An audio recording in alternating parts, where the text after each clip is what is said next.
Welcome home, Raiders. Tonight, Mythic Dungeon Finals. BlizzCon schedule is finally announced, and apparently, there's no Diablo things. What does that mean? We'll find out tonight as Convert to Raid presents the Battlenet News.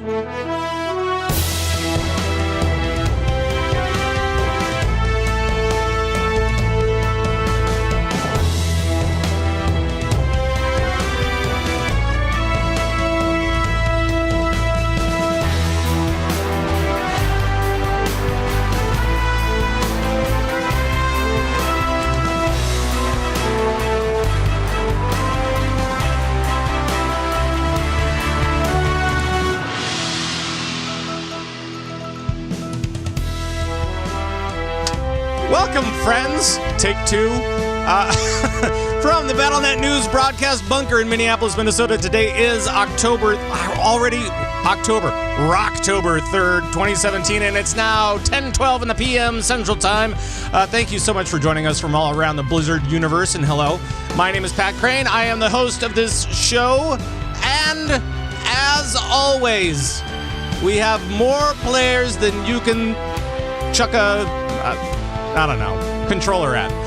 From merely a setback, we'll go to Sharku. Hey, Shark. Hey, you know no one's going to get the Take Two joke listening to the podcast, right? Because you edited out that you messed up a minute ago. That's all right. Already. So they're just going to hear Take Two. They're like, oh, we missed something. You got to be here for the show. You got to be here for the live show. That's it.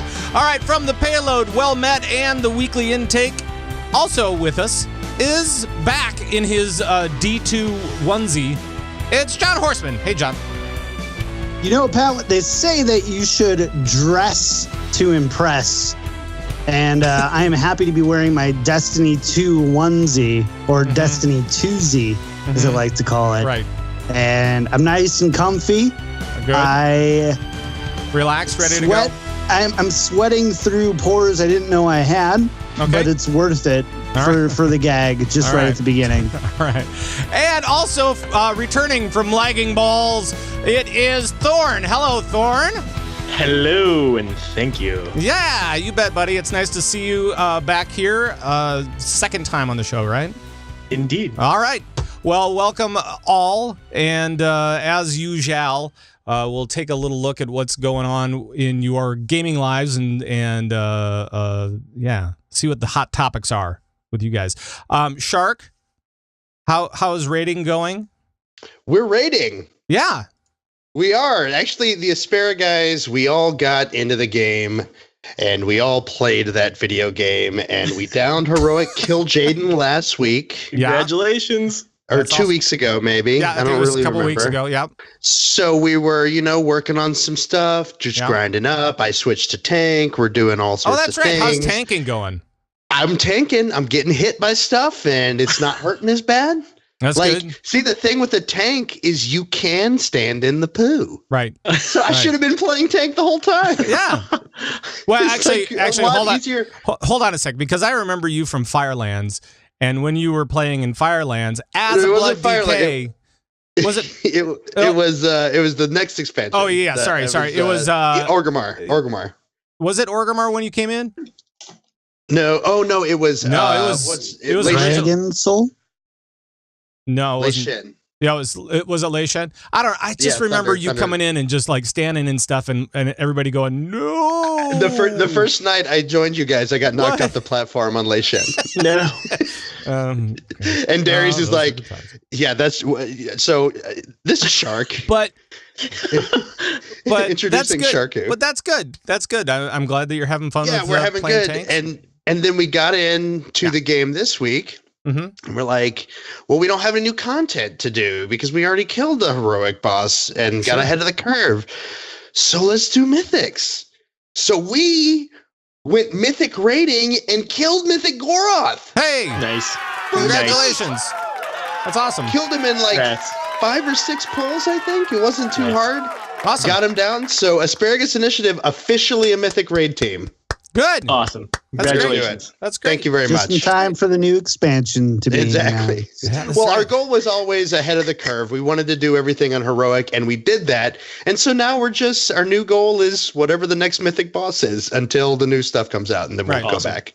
Right, which will be fairly soon anyway. So there. 5 weeks, 6 weeks. Something Well, like it'll that. be right after BlizzCon, right? I mean, that's Mhm, basically it.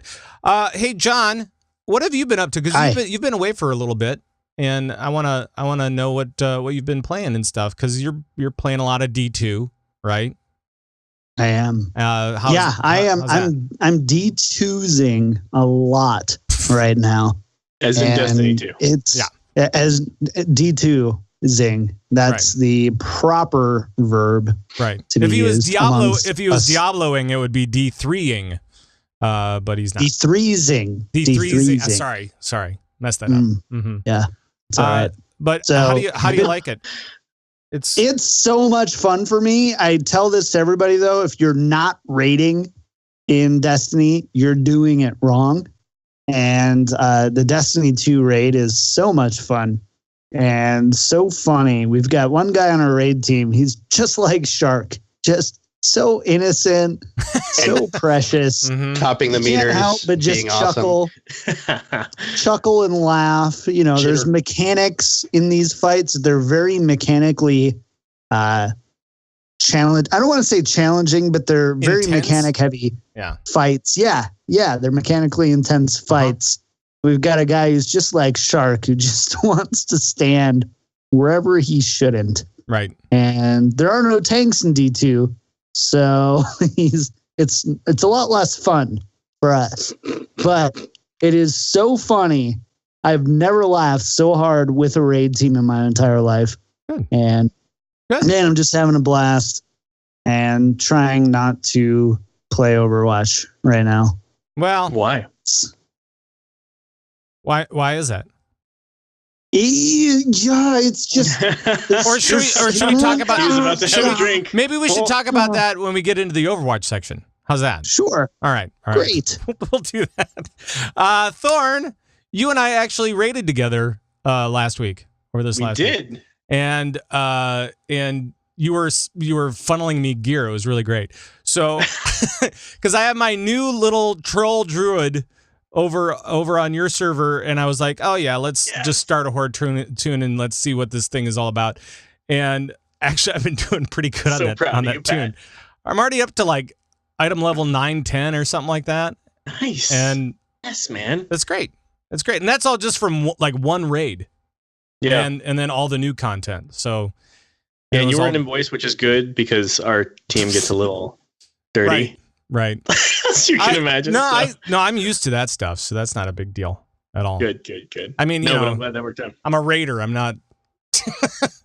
I do a clean show here, but off of here, Fair enough. So what else? So what else have you been up to? Well, speaking of, aside from funneling stuff to you, which was really great, I gotta say that was a bit of a surreal situation for me because I've been listening to your show for so long. I mean, so many years that to have somebody who I've looked up to for so long to be in the raid with me along with my guild and all these jerks that I hang out with, I was just like, wow, this is amazing. And then to have you on a newer tune that I could actually give upgrades to was spectacular. So, Right. Side note on that,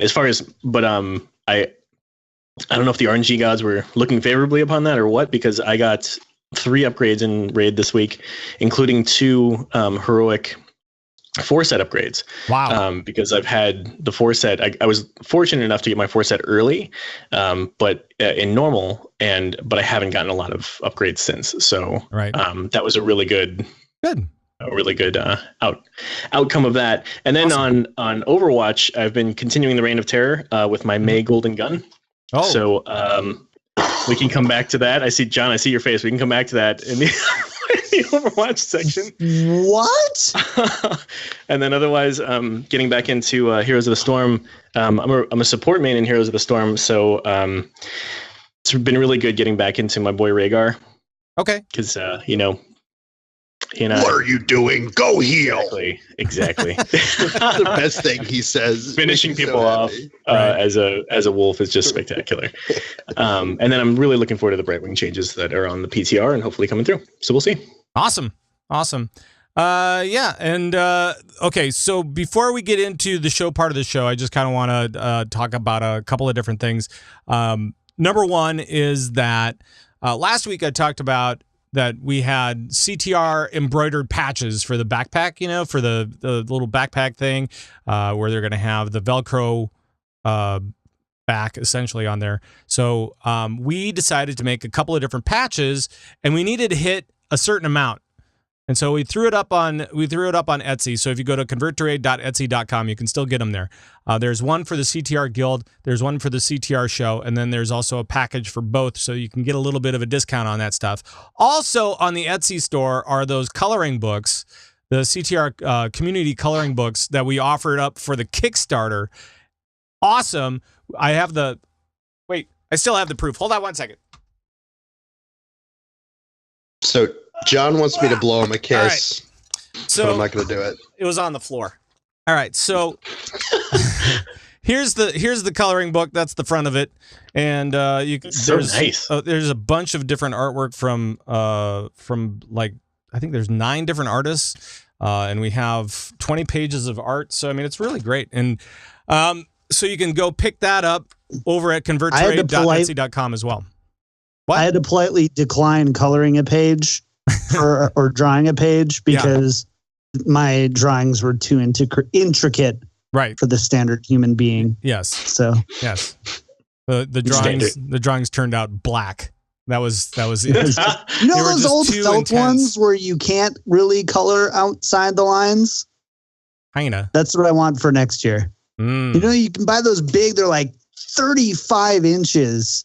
Just huge posters. Mm-hmm. Yeah. Mm-hmm. I had so much fun at my crazy aunt's house during the summer for sleepovers, coloring those all one color. Okay. All right. I derailed that so bad. Anyway, the patches are still up, but we hit our minimum order, so we know that they're going to be a thing now. So that's always good. Thank you guys for excellent coming through last week, and now we know that we're good to go. So let's go to it. It's all over at converttrade.etsy.com. Check them out there. The other thing is I want to talk about BlizzCon's schedule, because BlizzCon is like in a month, like 1 month from today is the CTR party. And that is incredible. I cannot wait for all this stuff to actually happen. I'm this whole week, actually all week long, I've been hyping myself up because I've been making all the signs. I've been making all the things to go along with the CTR party. I've been working with that ding dang logo for way too long, and making all sorts of different fun things before I head out of town next week. So yeah, it's gonna be crazy. I'm liking it so much. But I wanted to talk to you guys about the schedule, because the schedule came out today. Thorn, what type of stuff are you looking forward to at BlizzCon? Oh my God, so many amazing things. First of all, for Overwatch, the World Cup, didn't get to see it last year. Funny story about that. I was in line, and they had the 2 snake lines like they do for, like an amusement park ride. Mm-hmm. Out front. It's because the lines were so long. Outside of that, we were all lining up beyond those lines, and then the security people were having to kind of break us up because it was creating a crowd and fire issues and whatever. We kept having to come back and try and just get into the queue to be into the line before you can get in. So did that 10 times easily, just coming back in between things. Finally get into the queue, the actual line thing, the actual line to get. You're allowed to stay in line. Yeah. Exactly. And I'm with 2 friends, and I really, really had to use the restroom. So I run to the bathroom, and by the time I get back, they're already in. I can't get back in line. I missed my one and only chance the whole time. and then I never got in again. Well, so you'll be definitely making up for that this year. You'll be happy to know that the Overwatch eSports stuff is all going to be in the arena this year. They're kicking StarCraft 2 out, and they're putting Overwatch in. And John, I'm just guessing it's because that was just way too crowded the entire time. Nobody could get into that stupid room at all, right? There's a new esports sheriff in town, boys. Really is. Yep. And it is Overwatch to the max. I am so pumped about this. It is McCree. I was going to say McCree, and I didn't know if anyone would get it. Dang it. Should have done it. Anyways, yeah, we actually watched the opening ceremony from the Overwatch arena last year. Yeah, I was with you on and that. Yeah. That was a lot of fun. Yeah. That's what I meant by we. Yeah. And you, me, Katie, Jules was there. There were a few other people as well. So yeah. It was a really great time, and I loved the setup that they had. But the problem was it just simply wasn't big enough, especially for the big matches that you wanted to see. I mean, we had the United States versus South Korea in the semifinals, I believe, last year, not the round of 8, but the semifinals. And that was, I remember I was there since 11 o'clock when opening ceremony starts, and when we were leaving, we had to go to an event that we were scheduled for. We were walking out, and there was a queue for Overwatch esports last year, so it makes a lot of sense. Yeah. And it's good to see it in the arena. I've never stepped foot in the arena before. I've been to this will be my third BlizzCon. Right. I've never set foot in there. Me either. And actually, it'll be kind of cool because this is the year where they have the new area. They have the new North Hall. The North Hall is what the construction has been for over the last year or two or whatever it's been. And so now, as far as the esports stuff goes, it's going to be they moved StarCraft 2 to Hall A. HOTS is going to be in Hall B, WoW is going to be in Hall C, and Hearthstone is going to be in the North Hall. So that's going to be in the new area. I'm guessing they'll have a new setup, and I don't know if they're going to make anything new, but they'll have their awesome stage over there. New build. That's awesome. Yeah. And go ahead.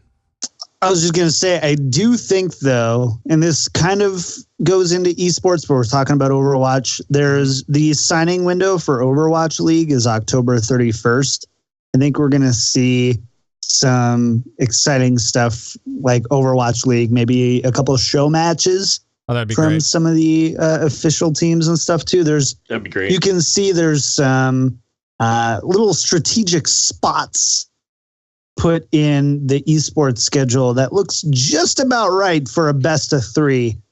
And so I really hope we get to see some San Francisco NRG versus, Boston or whatever else we end up seeing. So this is going to be pretty cool. Right.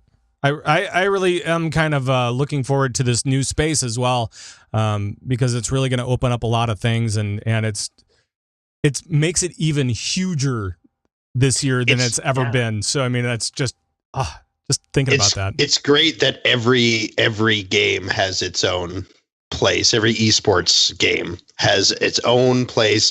You don't have to sit there and sit through, a bunch of WoW Arena matches that you might not really be interested in order to get seats for the HOTS match that's going to happen right next. Right. You know what I mean? So it's going to be awesome, I think.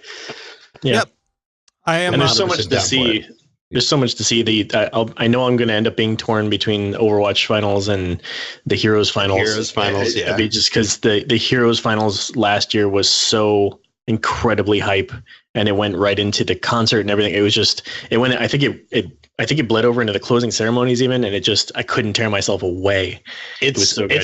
It's scheduled to do that again, and that's if they don't have every piece of equipment shut down like they usually do at some point during.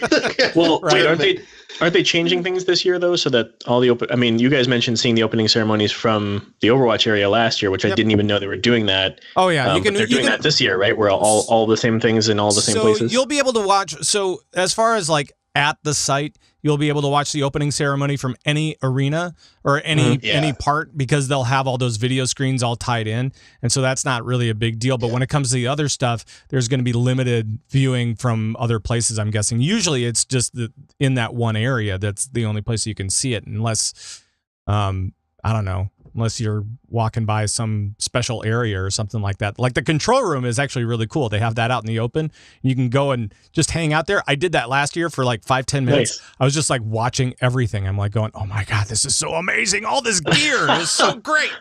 It was really. Did you have a 20th anniversary Diablo brew in hand while you were watching? No. Because that was pretty cool. No, I did not for that one. Not when I was there anyway. Another cool thing that's happening this year, guys, is that they are doing a couple of different community things with podcasts and such. I know that on Friday is going to be Allcraft, and that's Hotted and Asmongold and those guys doing like their show for an hour. And then on Saturday, I know that we have a lot of people that listen to The Instance. The Instance is going to be live on Saturday at the community stage, which is actually, that stuff is all over in the North Hall area as well, that new area. Nice. And so it's going to be Scott Johnson and Patrick Beja, right? And Terpster can't make it this year. So Scott Johnson said, hey, I would really like to be bookended by Patrick's. So he like contacted me and said, hey, you want to be a part of the thing? I'm like going, oh, spectacular. Sure. So nice. I'm going to be up on stage. I'm going to be up on stage with the Instance guys doing doing the Instance live on Saturday on the community stage, 11:15 to 12:15. So, and that will be, and that'll also be on the DirecTV stuff. So if you have virtual ticket, you can watch it there. You should be able to watch it there, I believe. Guys, we have a famous friend. I'm so happy. Whatever. So it's happy. just, it's a thing. It's a thing. You made it. It's a thing. It'll be fun. It'll be great. It'll be fun. It will be. That'll be great. I can't wait. Yeah, definitely going to be there for that. It'll be a good time. So it's really kind of cool that they're bringing podcasters into and video creators, because I guess Allcraft doesn't have an audio feed, so it's just a video show. But it's a video podcast. So they're bringing podcasters in, and they're doing all sorts of stuff. So that's really cool. I'm really kind of digging that. The Epic community, or the Epic stage is devoted entirely to community oriented things, right? Yeah, but there's only going to be 2 podcasts that I'm aware of that are going to be on stage doing their show. But everything else is going to be like huge. Yeah, they've got like a Carbot exhibit. They've got looks like cosplay classes and stuff. Podcasts are coming out guns blazing this year. That's awesome. That's right. Dude, I think they've been, we strong rep podcasts. Almost every podcast that can make it does a live podcast from BlizzCon somewhere. Like we've done it in hotel rooms or whatever. Exactly. But, I have done them everywhere at BlizzCon. I've done every kind of show everywhere around that place. And so it's nice to actually have them be on stage. And I hope that they keep this up, because there are a lot of great podcasters out there, and I want them to get the exposure that they need or that they deserve for just being great people and putting out great content. Cool. So really cool that they're including the community like this. Not just podcasters, but they seem to have spread the love to all sorts of content creation. I think it's great. Way to go, Blizz. Thumbs up. So get me on stage. So there. That's excellent. Congratulations. Well, thanks. I don't know if I need congratulations over it. It's just a show. It's fine. It'll be good. He's sweating bullets right now. He's like, it'll be fine. It'll be fine. It's just a show. No one's gonna be. Well, my studio is warm. My studio is like 90 degrees right now. So yes, I am sweating bullets, but that's every week. There you go. Maybe we should just go into the news. We'll swing back to that other one in just a second. Don't worry about it. All right. On to the news. Let's start out with some World of Warcrafts. A clever strategy. Indeed. So let's talk a little bit about the Mythic Dungeon Invitational, guys. The finals were this last weekend. It was amazing because the teams that everybody thought were going to go to the finals didn't even make it. They didn't even go. Man. Thorn, I'm sure that you were watching this, right? Oh, yeah. Absolutely. What'd you think? What was going on? Describe the action a little bit for people. Okay, so 3 weekends in a row to do. It was almost a World Cup type setup. So basically, it came down to last weekend, the semifinals and the finals, and there was an NA team, there was an EU team, and there were 2 APAC teams. And being the NA centric shows that we are and community that we are, at least among the people that I play with, we all kind of thought, wow, it would be awesome if it was NA versus EU, and that's kind of what we were hoping for. Well, and when we saw the semifinals or the quarterfinals anyway, we saw that the APAC teams were getting smashed on times. They were just like the North America and EU teams were coming out and just smashing their times left and right. So we wrote them off completely. The Aussies were totally written off, and then what happened? They showed us. Right. Right. Bracket-wise, they completely eliminated everyone. Came down to a final APAC versus APAC, best of 5, and they put on a hell of a show. It was honestly was up.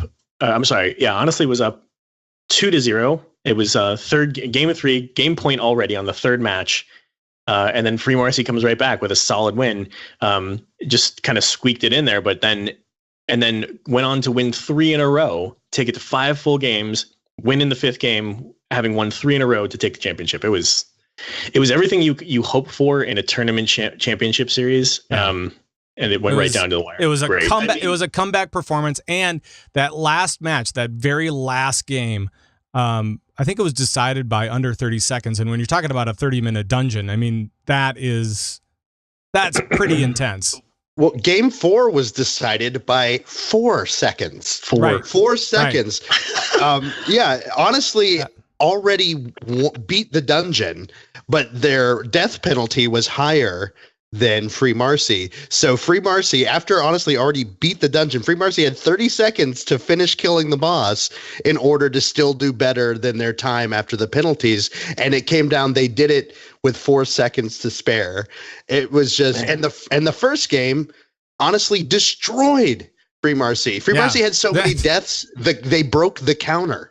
Right. Well, the on-screen counter broke. They're like, we did not program it to do this many deaths. They were doing the new dungeon, so everybody was like, they didn't have enough time to like really kind of work at it or anything like that. So it's called the Sharku protocol when you program it to have more deaths. When you die more than 50 times, we are not keeping score anymore. Yeah, I think slaughter rule. I think initiate Sharku protocol. Sharku protocol. I think Free Marcy had like 40 or something like that, and the other team had 25 or something. I mean, it was crazy. It was lots of deaths. So it was, but it was I thought it was a really good weekend overall for the Mythic Dungeon folks, and it seems like they really got their stuff together. Like the first week, we were seeing, I think it was kind of a slow start for me, maybe, and maybe it was because it was APAC teams, so I wasn't like really rooting for anybody.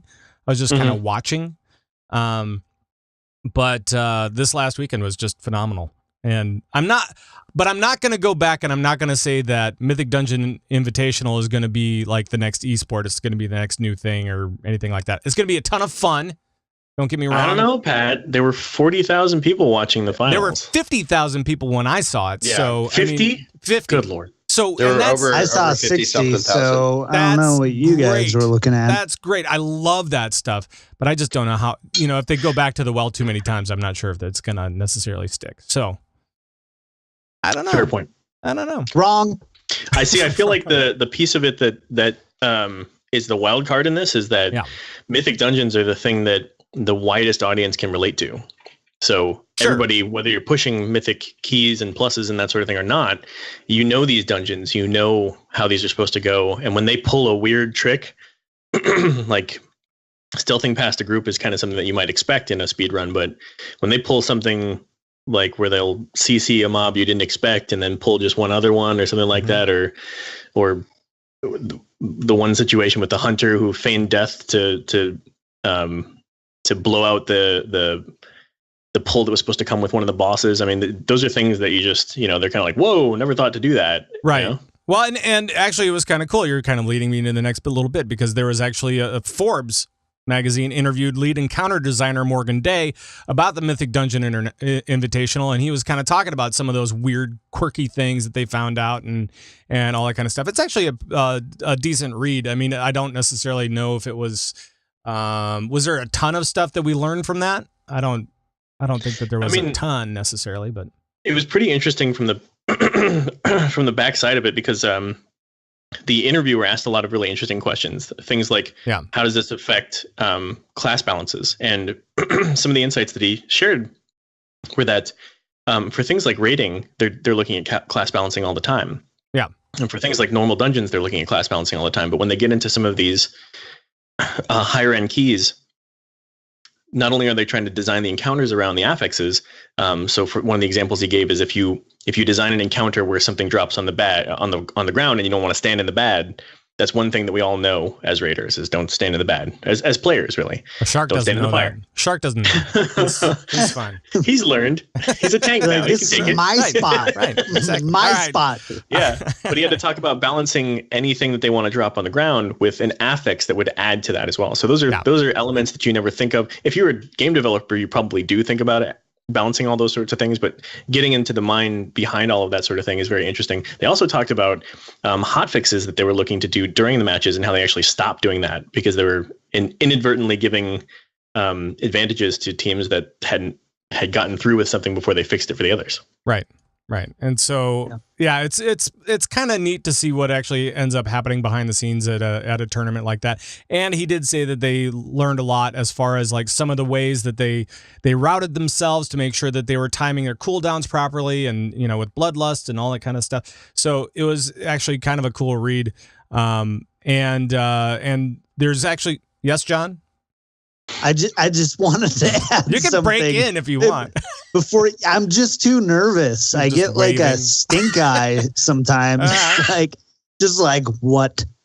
Anyways, so as many of the listeners know and have written in on many angry emails before, I am not the most connected World of Warcraft player by any means. Sure, I've played at a high enough level in the past, but I'm not. But one thing that I have seen over and over again of what makes a successful competitive viewing experience is enough macro viewing and enough micro viewing. What I mean is enough, hey, I don't know a whole lot about this. I just want to see big picture things and I want it to be entertaining, but also enough micro viewing to where, hey, I'm really into this. I want to see the strategy. I want to understand these in-depth moves that these players are making. Sure. I think WoW Arena is a great example of micro strategy, where if you're not into WoW, you don't want your introduction to be watching WoW Arena. It's overwhelming, and the only macro you have is that guy alive or dead?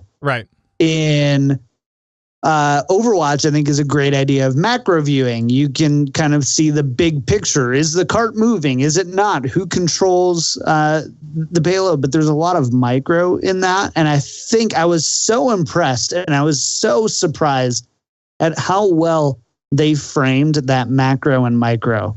And I think, and I think I said it when Mythic Dungeons became a big thing in Legion when we were talking probably about a year ago. I was like, I think this is the way, if we're going to see competitive PvE, this is the way we have to go. There's no reason not to with these mythic keys. There's no ceiling. And that makes a lot of sense. But I'm like, from a viewing experience, is it good? And yeah, it was. I think the crowd spoke. Yeah, it was actually really good. And I liked how they, were able to kind of tell you what was going on with, especially with some of the gear and with some of I mean, they would kind of allude to some of that stuff, if not tell you outright what was going on and what people were using and what talents they were taking and stuff like that. And so it was pretty interesting, and I really kind of dug it. So, and again, I just don't know.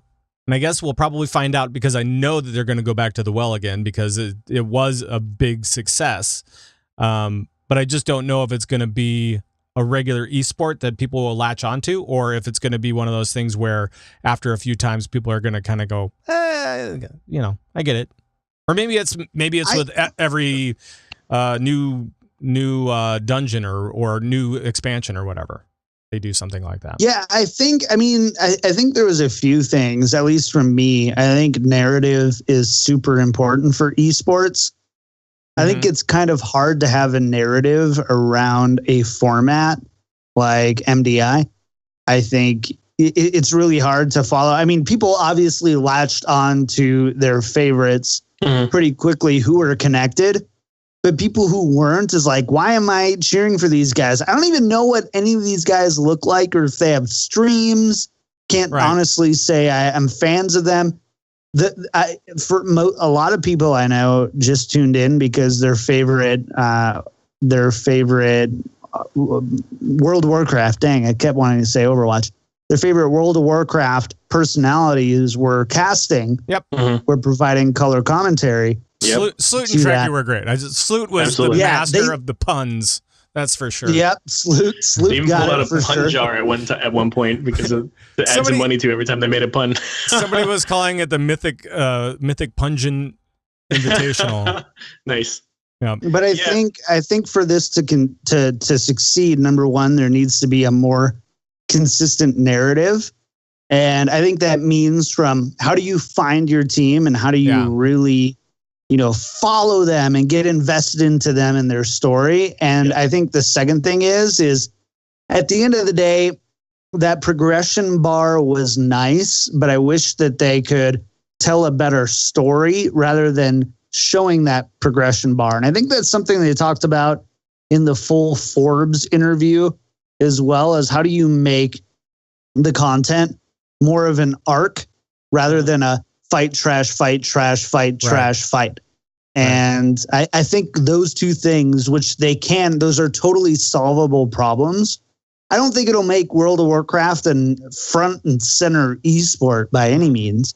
But I think, number one, it means that PvE players can kind of look and go, hey, this is how you make it playing World of Warcraft. And by make it, be able to play World of Warcraft for a living, which so many PvE players have been asking for a long time. Yes. Mm-hmm. And I also think it also, kind of overshadows rating from the overall skill level, which is scary for me, Pat. That's so scary to think that rating, as far as difficulty and as far as like premier level PvE content, is taking a back seat. And I know of a lot of people in WoW who are not ready for that, or it feels wrong, or it feels bad. And I get it, but I disagree with it. I think that the movement, the way that everything is gone, and even WoW included, especially with all the Mythic Dungeon stuff.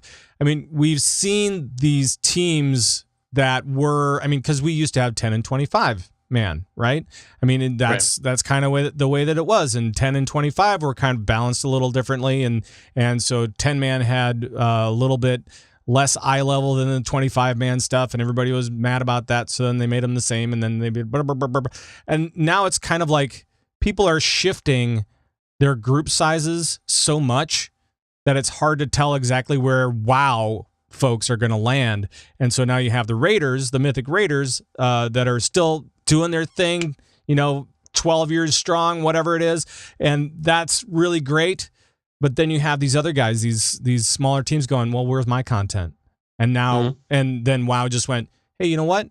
Let's make you content. Let's make it, Diablo style, I guess, or whatever. Yeah. And that speaks exactly what John was saying is about the personalities behind it. You can't establish that I understand why it's missing here, but I felt for the casters and they did an amazing job of this, but some of the most interesting things to hear them talk about is, which player is doing what and what their background is and how maybe they switched roles and this guy's now a tank and, that might be one of the reasons why they pulled it this way this time. And, there's all of that is missing because they don't know who these personalities are behind most of these players. I thought they did I thought they did a really good job with the teams overall. I mean, just kind of tracking the teams throughout the entire invitational and being like, okay, these guys have always been, because Free Marcy, who won, they had always been struggling through all of their games, through the entire damn thing, and they were like, oh my god, these guys have just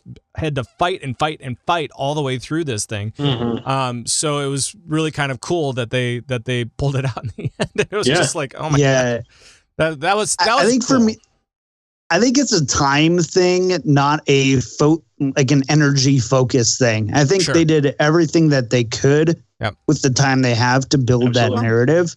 But imagine it being a little bit more open, a little bit longer, and a little bit bigger prize pool.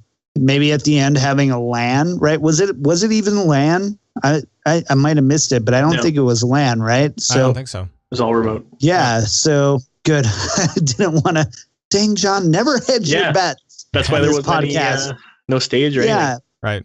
That's, but like at the end, having an awesome LAN that would, BlizzCon's a month away. Why aren't we doing that there? Presumably for something different. But even so, like imagine the month leading up to BlizzCon. Every weekend we have, 8 matches, starting with a bracket of 64. If there's not enough, 32 take out a week.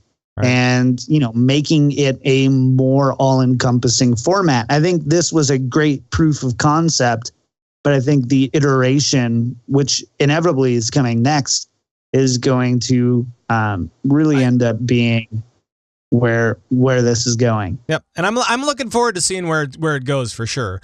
Yep. My interest is piqued at where they can go with this, and if they make it more involved and they make it better drama, I guess, for lack of a better word, I think that that could be really kind of cool. So we'll see.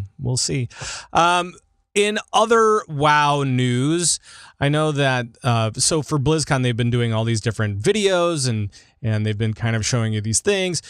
For World of Warcraft, they did a 2017 year in review video with Ian Hazzikostas, and he was talking about how all the different changes over the last year. And I was like, oh yeah, isn't this nice? Blah, blah, blah. And then he went, and I look forward to telling you more where this is all going at BlizzCon 2017. I just immediately the hype train was just like there, full force, It was pretty crazy. So there's that little piece. And then just for you guys to know, another Ian Hazzikostas piece of news is that there is going to be a Q&A coming up on October 5th. That is Thursday, right? Is that Thursday? Okay. Yep. So depends on where you live, Pat. Right, I guess. All day. It's Thursday. Yep. Did I miss anything as far as the WoW stuff goes? I think that pretty much covers it. So now we could probably go to, let's see, maybe Overwatch? Now we're cooking with gas. Mm-hmm. Johnny, there's going to be a Halloween thing, right? There is. What's going on? So we've got the Halloween Terror event coming up, and it's going to be on October 10th.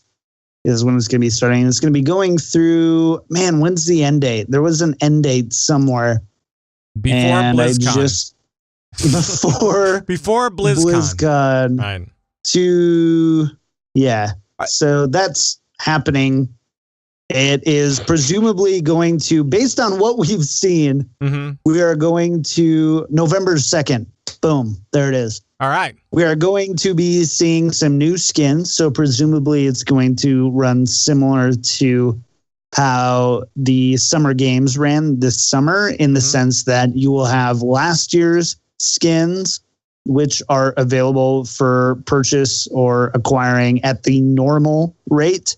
Right. And then you have some new skins, which are at the rate of 3 times the normal rate. And it looks awesome. We saw a McCree skin, which is kind of like a Van Helsing thing, I guess. Yep. And then you've got a really cool Reaper skin. I don't even know what it is, but it's kind of epic. I don't know either. It's mask, super cool. But like you see, it's like Vampire, the skull. Perhaps? Yeah. It's like vampire. I don't really know what it is. Is it going to be the same thing as last year? I mean, are they going to run that PvE deal? And I guess we don't really know, do we? We don't know, but if history is any sort of teacher, they'll find some way to iterate on it. Sure. But I'm not expecting a whole new PvE event, but maybe a new zone. So it's the same type of, kind of, the waves of enemies coming at you, but maybe in a slightly different locale. That would be my guess. Okay. All right. Anything else going on with Overwatch? Actually, Jeff Kaplan came out with a forum post that was, oh boy. Well, so he came out with this big long forum post, and I'm like, going, why didn't you just do a video at this point? You put enough time into it. You could have just cut a video together and just been like, all right, because everybody loves his videos. They do, but they're so good. They really do. But this one was the last time we heard from him was a video about toxicity in the game and about how they were trying to solve it and all that kind of stuff. And this one is about like the developer side, kind of more personal stuff, right, John?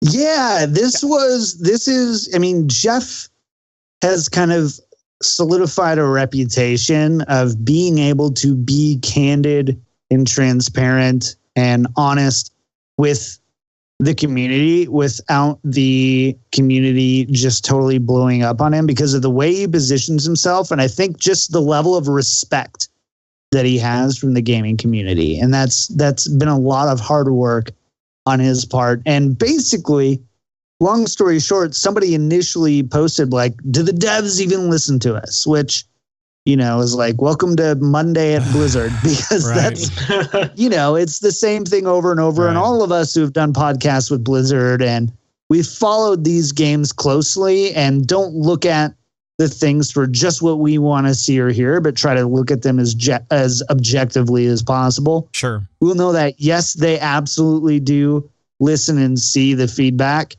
It's not always the answers that we want, but they're absolutely there. And to say that they're out of touch or not seeing the big picture is usually just ignorant. Well, we see this all the time, right? I mean, and it's like, okay, the devs have their own agenda, which is totally fine. They have their timelines that they need to meet. They have different things that they're looking at all the time. They're always thinking about the game, but they're not always interacting with everybody on the forums because that takes time away from development.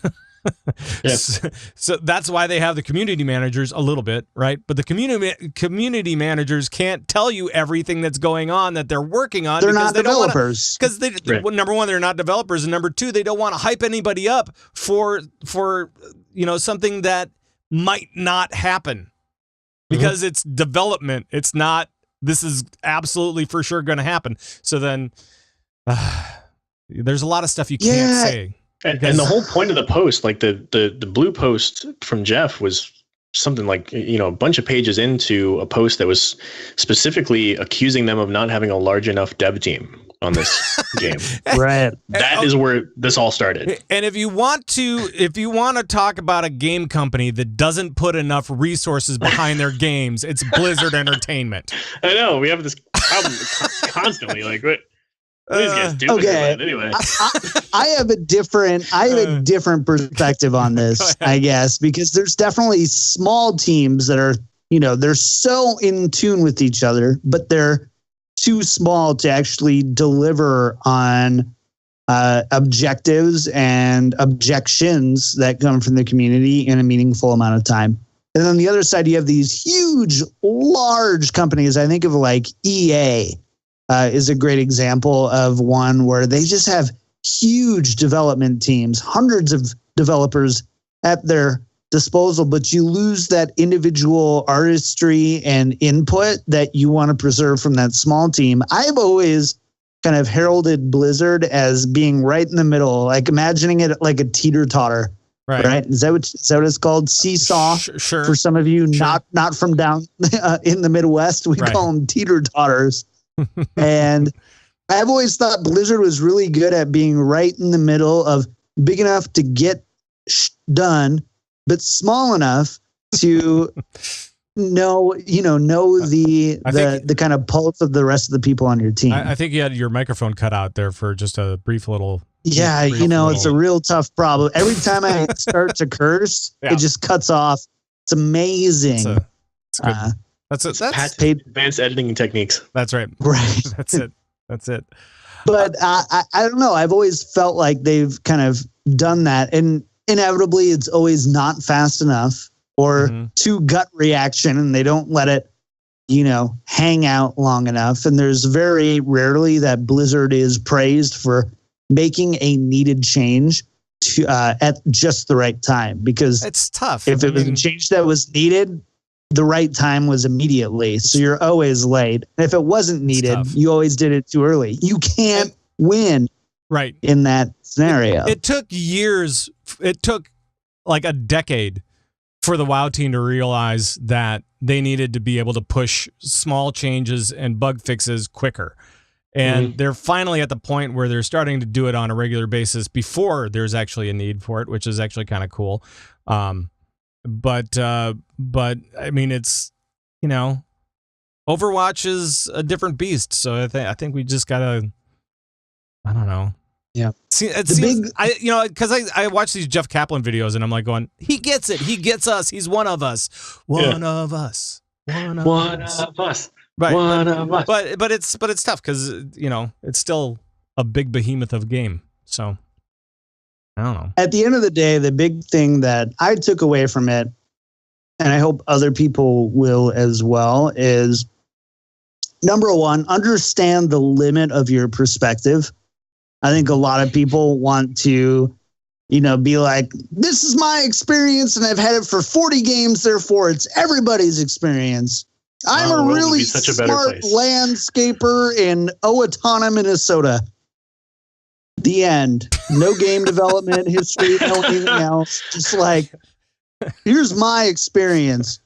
But like understanding that our perspectives are small, even if you're creating great content and you're talking to people in the community constantly, the tools that we have and the level of perspective that we have is often the scope is much smaller.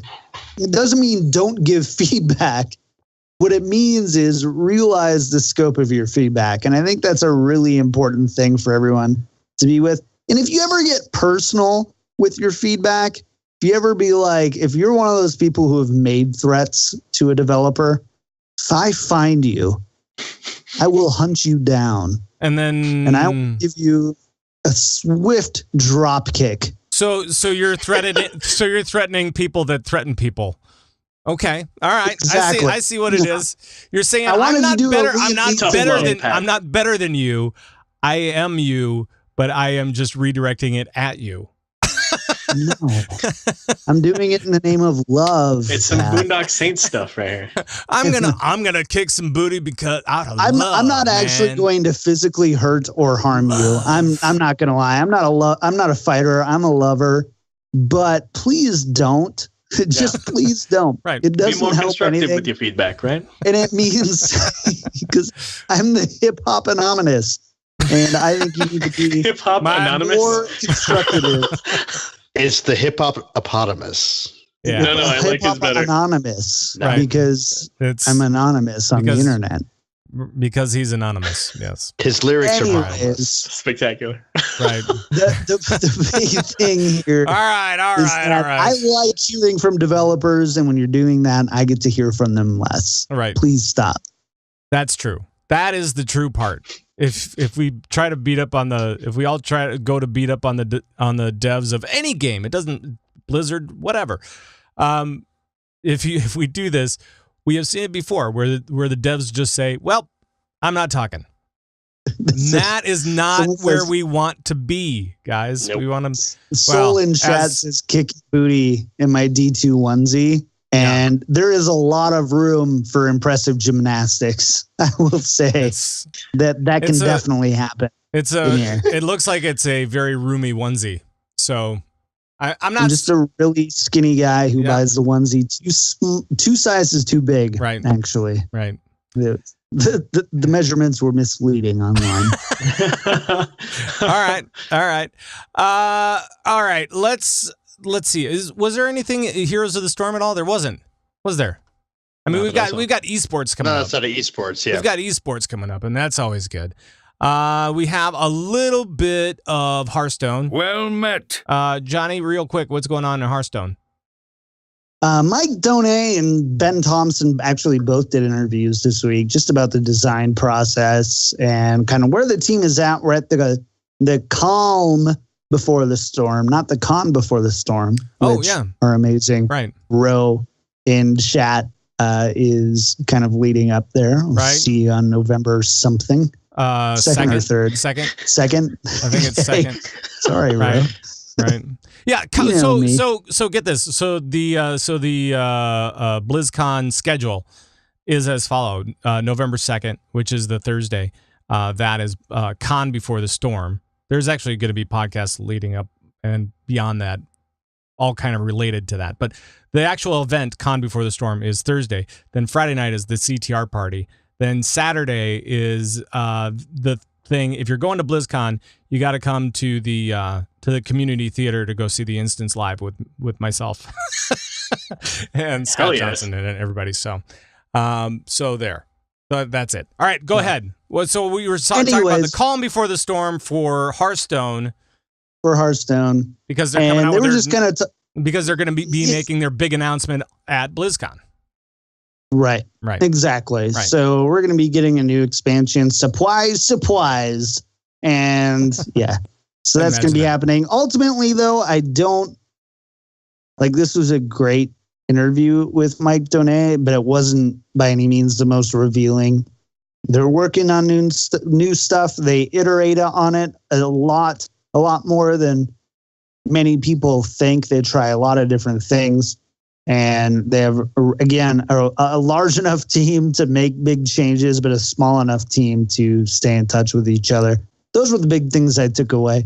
Right. But ultimately, I like Mike Donay. I've gotten to speak to him a few times, and he's like a really deep thinker when it comes to these things. And so his interviews are generally my favorite when it comes from the Overwatch team. So if you're a big geek for the background of how Blizzard works in terms of the development teams and things like that, this is a good interview for that. He talks about how some of that structure works too. There is going to be a lot over the next month or so where we're going to find out all the backstory about every single developer in the world of Warcraft and beyond. It's going to be like all the developers are going to get like their personal video backstory done up for this, for BlizzCon this year. I feel it coming. Like all of them, every single one. Nope, probably not.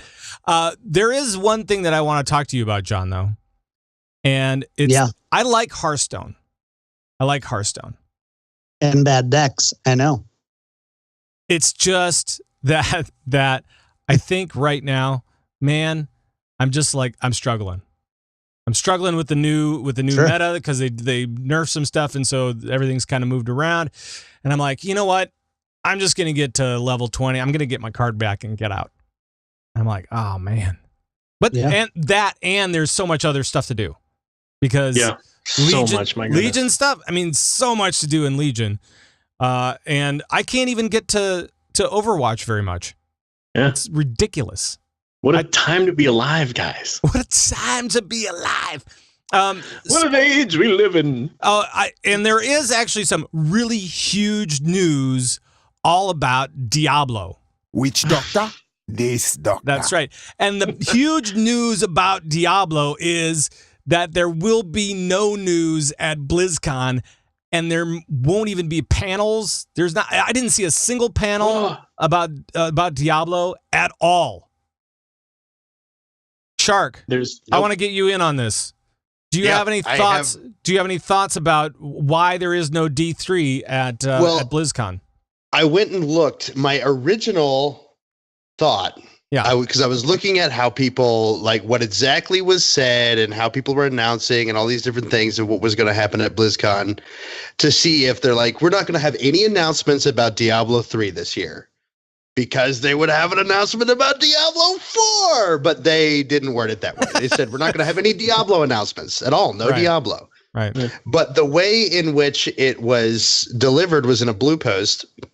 And they said, we just want you to know we're working really hard on the game. We think it's in a good place. We were really excited to talk about the 20th anniversary last year, but we want to let everybody know up front not to expect any Diablo news at BlizzCon, because we don't have any ready. But we are working on something, and we do have something to reveal at a later date.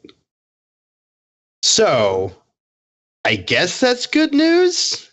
Not good enough. Nope, not good enough. Not good enough. I don't know, but whatever they're working on, whatever they're doing in the game, whatever the future of the Diablo franchise is, they're not ready to talk about it at BlizzCon. So, but they're still going to have they're going to have a play area where people can go and play Diablo, but they're not going to have any stage time at all for Diablo, which is so weird. And I'm like, just going to have some computers where you can go play, log into Diablo. Go play the current patch, kids. Right, exactly. And it's really weird. And I'm like, there's got to be something. Maybe it'll be like a PTR.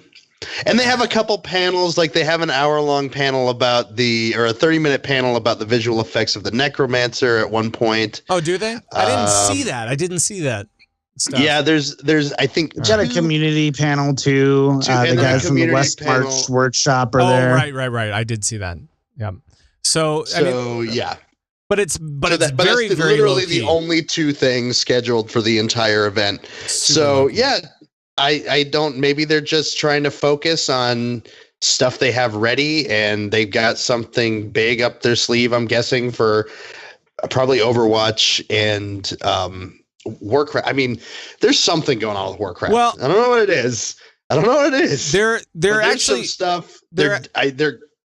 There is something, though, because if we go back up to the top of the notes, and I'm so sorry that I reordered it on the fly, and then I forgot about it completely because we got off track.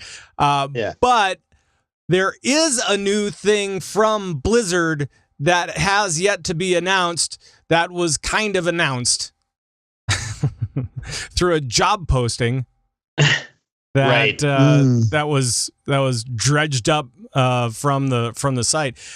And Thorn, what is the job posting for? It's for an unannounced project for a mobile MMO RTS. What? So, mobile RTS? I mean, what? Exactly. So, quite the way to announce something. This is my air quotes for those playing at home. Right. Announce. Something is just that they put up a job posting and they put maybe a little bit too much info in it. So those were the worst air quotes ever. But they've had, you got to hear them. That's blinking. This is air quotes. All right. So you can hear them on the audio air quotes. All right. Got it. I feel like they've been posting for mobile people to work on mobile apps for a long time, though. I think that it's just coincidence that this is happening now. Because I know we've talked about this on the show before.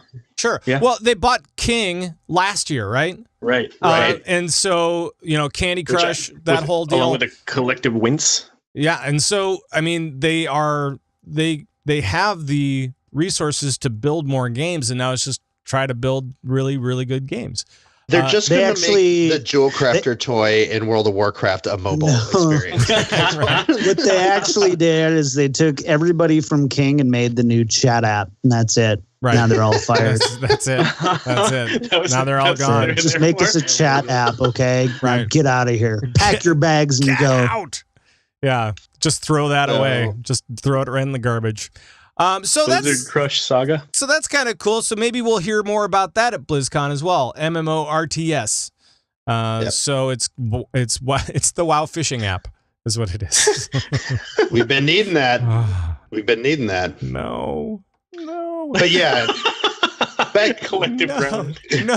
just hit the. I'm just hitting your phone all day, just tapping. Yeah. Tapping on the buoy there. No. But yeah, no Diablo stuff.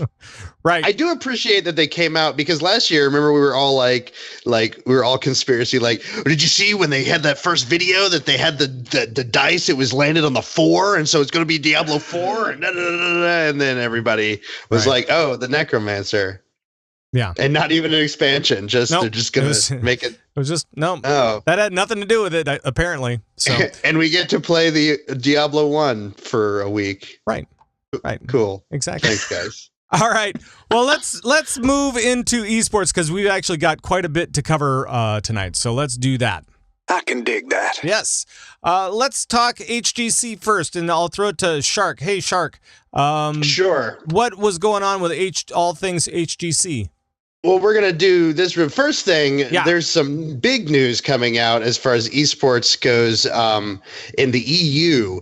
The organization, the Playing Ducks, the players that are, spoilers, formerly associated with the Playing Ducks, have announced that they are not renewing their contracts because they, quote, have not received their salaries in 4 months. Oh, ouch. So that is tough. They said that they're going to be competing now as Diamond Skin. They're going by, I think that was the name before they signed with Playing Ducks, and they're going to be competing in the Crucible as Diamond Skin. And there was a lot of tweeting going on between drama Heroes of the Storm players, just basically saying that's the worst ever, not paying your players their contracted salaries. That is the worst.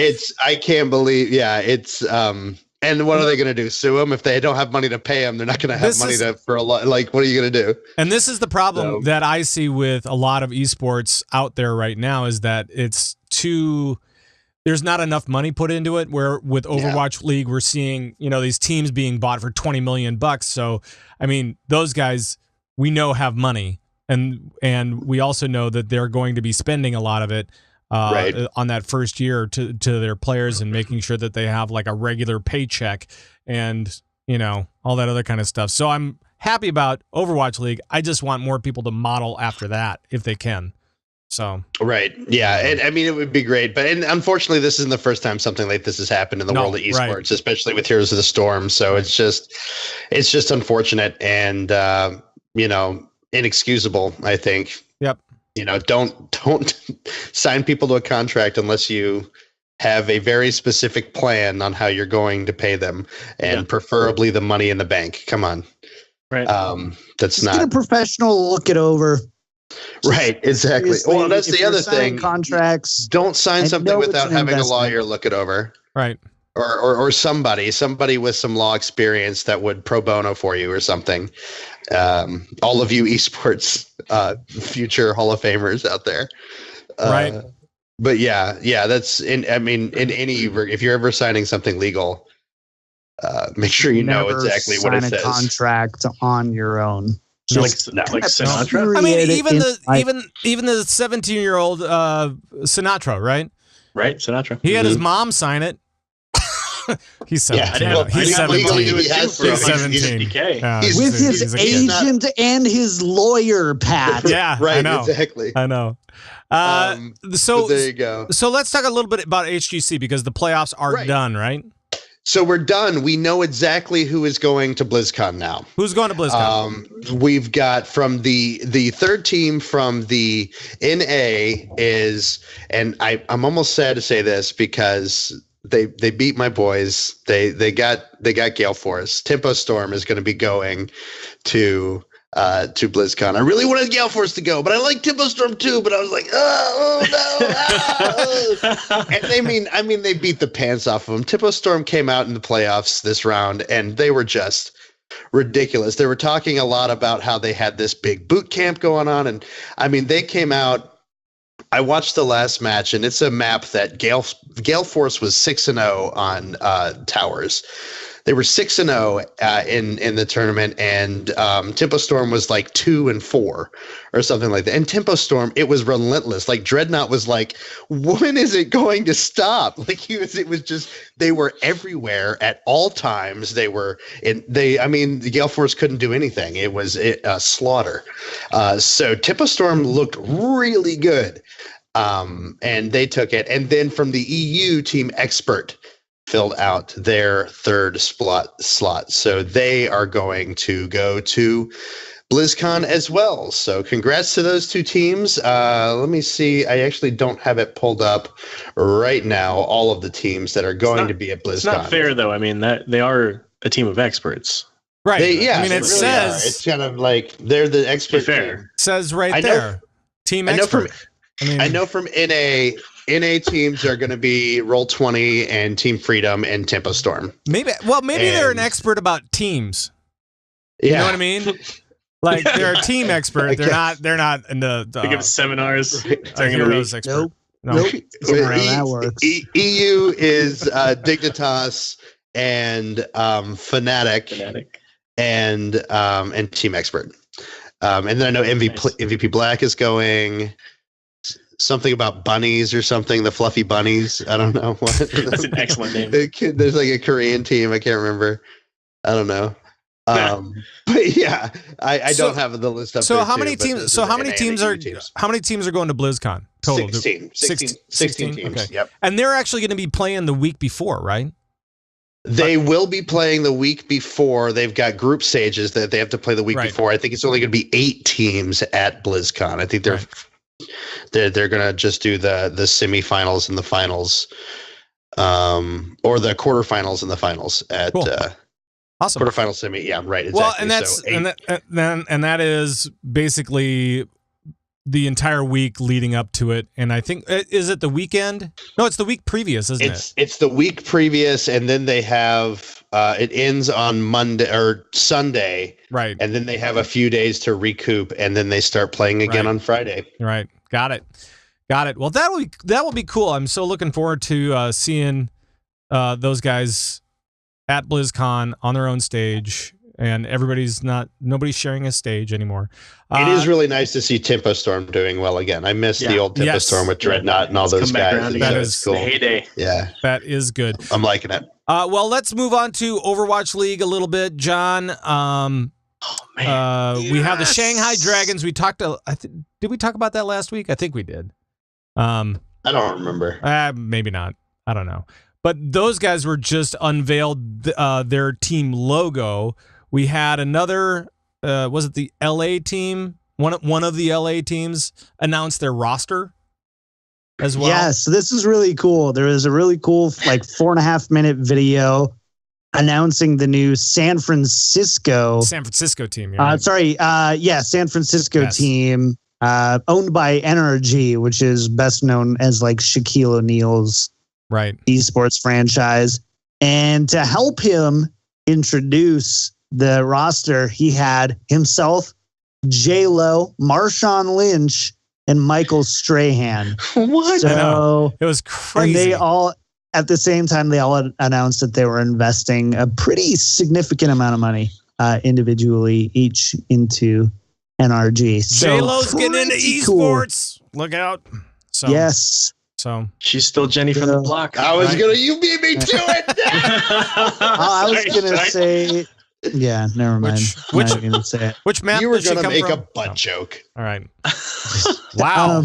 She comes from now I am. Now I have to. I have lots of thoughts on the actual roster choice, but we'll save that for another time. I think there's an Overwatch podcast called The Payload where you can get Look A at lot of that. great info. It's like you know exactly what's going on with all the Overwatch things, and it's like you know that there's another podcast out there that might be able to help. That's awesome. Why I pay myself the big bucks. Yeah. That's right. That is correct. So anything else for Overwatch going on? Is that it? The big thing is we do have the Overwatch Contenders Season 1 finals this week. So the Overwatch Contenders is the development league for Overwatch League. It's a pretty big deal. The NA and EU playoffs are going to be happening this weekend, the 7th and the 8th. And $100,000 in each region at stake. So definitely tune in, check it out, twitch.tv/playoverwatch. Again, lots of really great teams, lots of awesome talent, and a lot of players with a lot to prove because, again, they're all trying to get spots in Overwatch League. And what better place to showcase your skill than in, the second or the third most prestigious tournament of the year. That's so cool. We got some breaking news, Pat. What's up? The Shanghai Dragons revealed their brand, but there's also, that leaves, how many other teams that haven't yet? This just came across the wire. The wire in the LB studio. Yeah. That the other teams are going by the California Raisins, the New York Pizza Slices. Okay. The Texas Chainsaw Massacres, which is a little weird. Right. And the Boston Teabaggers. Wow. So, some interesting names coming through. I have a feeling that wire that the news just came across is actually a loose wire, and you probably shouldn't touch it because it's probably connected to an electrical source. Too late. You know what? I'm mistaken though, because the Boston Teabaggers can't be the Teabaggers because they're sponsored by Kraft. So it really has to be like something like the Cheese Baggers or something like that. Probably. I automatically hate all of Bob Kraft's teams. So no, and every team from Boston ever, literally ever, or anyone that's ever been to Boston, especially Dairies. Earmuffs, Bostonians. No, especially Dairies. I'm all on the Boston hype train. Where's my Panthers hat? Boston, I need to San get my Francisco. Panthers hat. Those guys have got some serious hype trains going for them. So it should be a good time. New York has a big one too with the Mets owner, Jeff. I want to say Wilpon, but that's not it. Well, and Wilpon, thank you. And because he's the owner of the Mets, I don't have any hope for the team whatsoever. He'll never win. I have zero hope for him.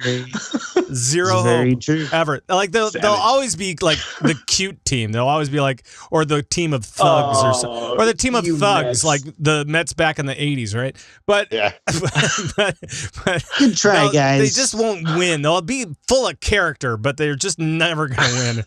So that'll be. I'm really excited to see how the endemic sports organizations do in an eSports league. Mm-hmm. I'm just really excited to see that. Oh yeah. Yes. The landscape is changing, my friends. Getting free money for people watching things is. It really is a craft. So here's another thing too that is coming up. We see this with the Overwatch League, and we're starting to see it kind of with. Some other games around, and I know that League of Legends is one of them, where for their playoff schedules, they're actually starting to go, and I think Overwatch League is kind of going this route, where they're slowing the action down a little bit, right? They're going to have, because Overwatch League is kind of built around having many teams play during a weekend, but just have it be like a full season, right, John? Mm-hmm. So yeah.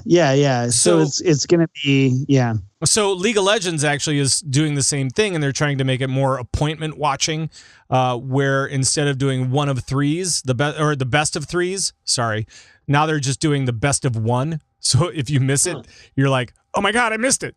So I think we're starting to see my God, I missed it. I think we're starting to see esports slow down a little bit. And I think this is going to be one of the keys to kind of bring it kind of more in line with regular sports. You know what I mean? So then you can kind of slow down, get behind a team. Right? Slow down, get behind a team, find out what's going on with them. Work through a season and all that kind of good stuff. Yeah. I don't know. Interesting. Yeah, there's a lot of stuff. I'm so excited about geographical teams. Right. Mm-hmm. Sucks that we don't have one in Denver yet, but there's some very close by and some other ones that I'm just really excited to. We know they're not coming to Minneapolis anytime soon, so dang it. All right. Well, you might have like the Minnesota White Bear Lake Flashers or something. Minnesota White Bear Lake Flashers. I vote that Thorn stays forever. Yeah. Well, it's kind of weird. So guys, for the next couple of weeks, I'm gonna be out of town. I'm gonna be traveling about in California. Actually, it's really funny. I'm going to California for a couple of weeks. I'm gonna see John down at TwitchCon, but I'm gonna be down there for a couple of weeks, and then I fly back, and then I fly back. So it's like I fly back to Minneapolis, and then I'm here for like a few days, and then I go back to Anaheim. Man, it's gonna be craziness. So for the next couple of weeks, Gizmo is actually going to be producing the show. And I talked to him about it, and he's like, I don't know if it's going to turn out the same way as you do it. And I'm like, I don't expect it to. Just have some fun with it. So make sure to give Gizmo no problems. Hard time. Got it. Yeah. Make sure not to give him any problems. And speaking of that, I actually have a listener email. Here we go. We've got mail. We do. And this one comes from Dan. Now, Dan, last week I talked about Dan a little bit because back in June, Dan said that when I introduced Gizmo, it was a little screechy. He said, because I would kind of, go up on it and I would go, it's Gizmo. I would just do it like a really big, like a loud gnome voice on it, right? It's Gizmo! I would go, it's Gizmo! And he was like, this is screechy, stop it, blah, blah, blah, blah, blah. I still love your show, but this is one part is just really annoying, so I toned it down a little bit. And then I had somebody tell me later, and it was actually from your guild, Thorn, somebody told me later that they really appreciated that screechiness, right? Oh, boy. Then, because I mentioned it on the show last week, Dan wrote the show. This is a drama, folks. And he says, wait, I need some music. I'm gonna just kind of, we'll do that. That's kind of bad music for it, but that's all right. It says, no, I'm not gonna do that one. That one's not the right mood at all. That's not the right mood at all. I gotta get the right mood. Hold on. All right, that'll work. That'll work. It's kind of the same thing. All right. It says, Dear Pat, I hope this letter finds you well and in good spirits. I'm writing to inform you that I have had a change of heart since I sent my last email asking you to dial down the screechiness. Funny how one can tend to feel remorse after asking someone to refrain from doing something that doesn't seem to bother anyone else, especially if they try to honor that request.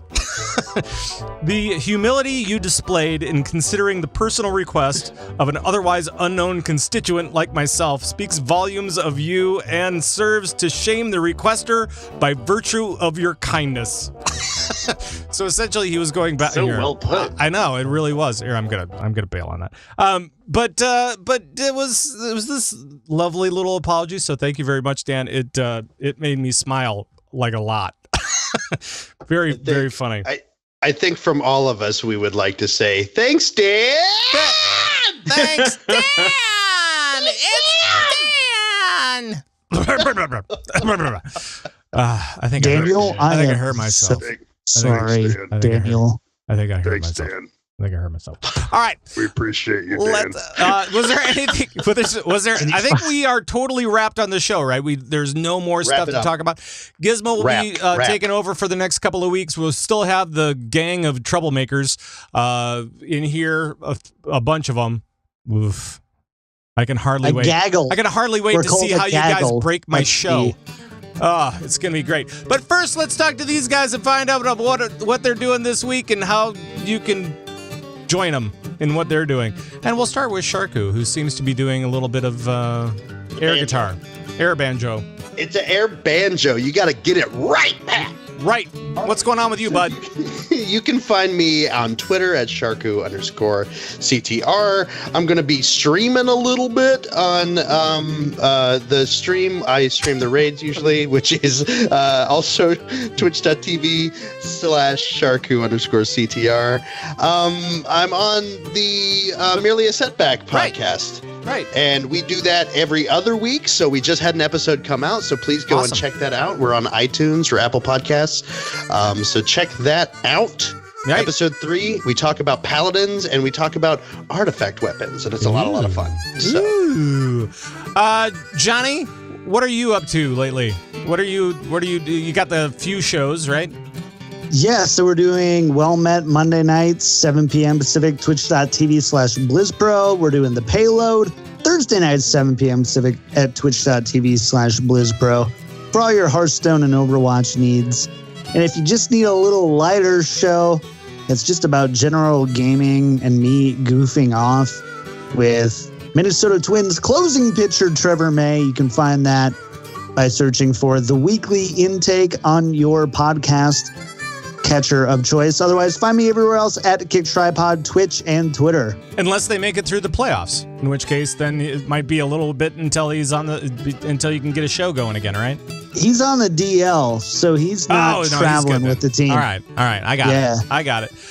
All right, Thorn, what about you? Because you're actually doing, so you have the Lagging Balls podcast, and then you also have the LB stream, right? That's correct, yes. And you can find both at laggingballs.com.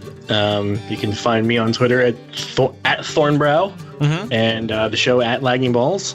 And if you do a search for Lagging Balls as a phrase, you will basically find all of our stuff. I would avoid the image searches as usual. Also, feel free to join our Discord at bit.ly/LB Discord. We have a good time in there. We have a selfies channel. It's all good stuff. Right. Get on in here. Right. And, wait, hold on a second. Dang it. I ran out of music. I'm going to play it over again. There we go. And I want to give a shout out to Thorn's mom, who I'm sure is watching right now. Hi, Mom. Because he told her about his being on the show. So shout out to my mom. Shout out to Thorn's mom. And thank you guys for not causing any problems for Gizmo while I'm gone. I should be back on the 24th, maybe. I come back that day, so hopefully I will be back in the captain seat in a couple of weeks. Well, a few weeks, really. So there. And if I'm not, don't be surprised about it. But that will be the last show before BlizzCon because I have to leave Tuesday to go to Anaheim. So we have to have. All I'm hearing is excuses. Show, right. At this point, that's all I got. But Gizmo will take the helm for the next couple of weeks, and I thank him in advance, as well as you guys and everybody else that's a part of the CTR clan. So I'm gonna bail on that, and I'm gonna say this. Boom. Now, for you guys out there, if you want to be like Dan, you could be a part of the conversations that we're having anytime. You can email us at converttoraid@gmail.com. You can call and leave comments and questions on our raid line, 612-787-RAID. That's 612-787-7243.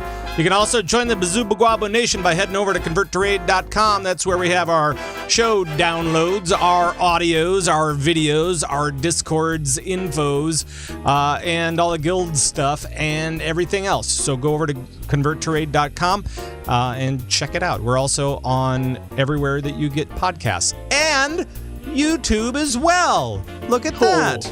I know, it's amazing. It's like we're doing a show, like a real show. That's weird.